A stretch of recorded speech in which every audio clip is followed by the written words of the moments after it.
Guys, magandang araw po.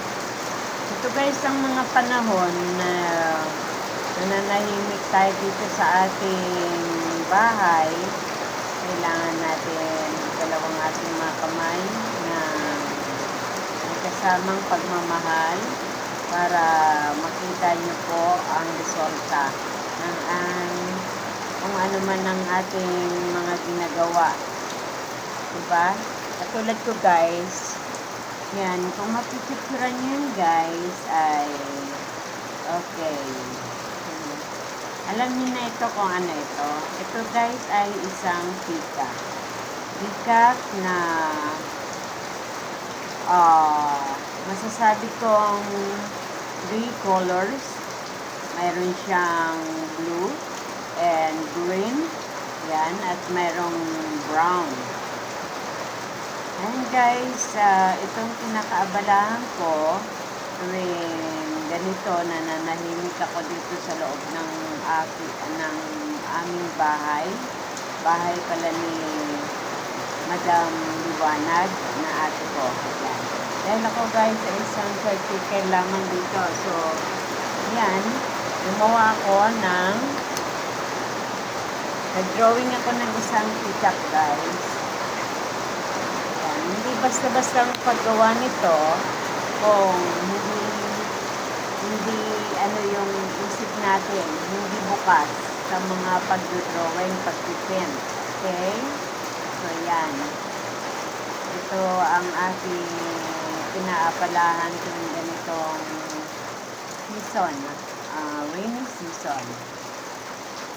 Ayan. Ayan. Kaya, binilahan ako ng kaibigan ko ng pen watercolor. Ayan guys. Kailangan maging lovable tayo sa ating mga ginagawa. Lovable talaga.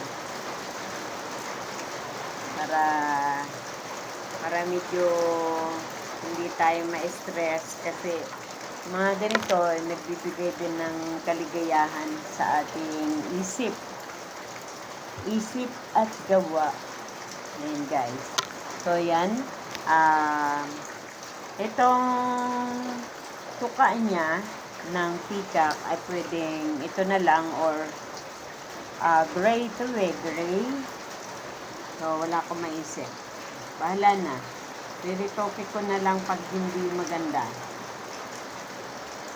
Ayan.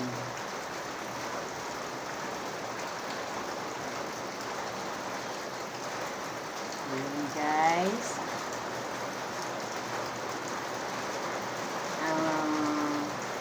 Hindi man ako bihasang magpinta, pero pinipilit ko na ituloy ko ang kinakahiligan ko. Kasi mahilig talaga magpinta guys. O, diba? O, yan. Happy watching guys sa inyong lahat. At, pala, isa pa. Medyo, ano natin.